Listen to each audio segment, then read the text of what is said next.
Nous sommes ici à Komombo dans la première salle d'offrande. On a une scène intéressante ici, un agenda qui date du temps d'An Roi et Ptolémée, qui nous raconte les jours importants pendant le règne de ces rois, un jour de guerre, un jour d'offrande, un jour de cérémonie. Et ici, ce sont les chiffres qui nous donnent les jours. Le fer à cheval, c'est le chiffre 10. Et quand on a deux fers à cheval, ça fait 20. Le trait, c'est le chiffre 1. Donc, quand on a deux, ça fait 2. Donc, les jours 22, les jours 23, 24, 25, 26.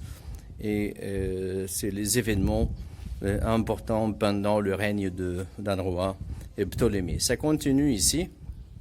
Mais ici, on a une scène qui nous montre les taureaux des sacrifices.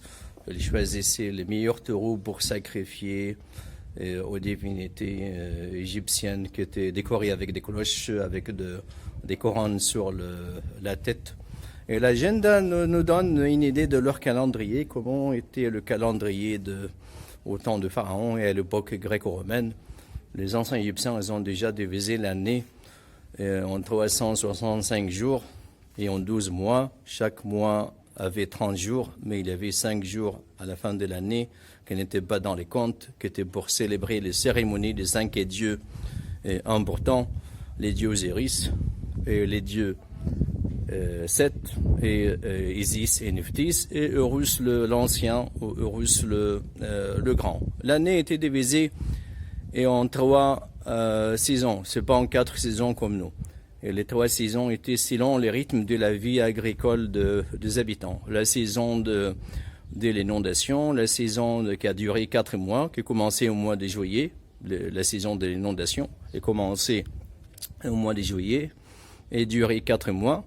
La deuxième saison, la saison de la germination, qui a duré 4 mois. Et la dernière saison, c'est la saison de la récolte. Comment est mesuré le temps? Et ils utilisaient le cadran solaire dans la journée. Dans la journée, ils utilisaient le cadran solaire. Le cadran solaire qui était un bloc en calcaire dans la forme d'un demi-cercle avec un trou au milieu. Dans ces trous, ils mettaient un bâton. Et le cadran avec le bâton était mis au soleil. Tout ça a été mis au soleil. Et l'ombre des bâtons causait 12 marques. Ce sont les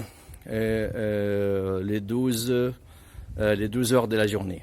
Ils ont déjà divisé la journée ou les jours à 24 divisions, 12 divisions pour la journée et 12 divisions pour la nuit. Et ce sont les 24 heures maintenant. Et comment mesurer le temps le soir? Donc le soir, c'est avec les mouvements des étoiles et aussi les éclipsidres, les horloges à eau. Donc c'était un vase en verre avec un petit trou. Il y avait 12 marques dans le vase et il mettait de l'eau dedans. Et avec le changement de niveau de l'eau dans le vase et selon le marque, et il mesurait le temps dans le soir. Mais les anciens Égyptiens, ils ont fait une erreur dans leur calendrier. Chaque année, il y avait un quart de jour de moins. Ces quarts de jour de moins, après quelques saisons, quelques siècles, après quelques siècles, causaient un changement des saisons.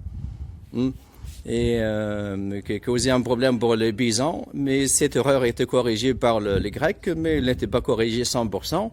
C'est jusqu'à maintenant, on a un décalage entre le calendrier égyptien et le calendrier occidental.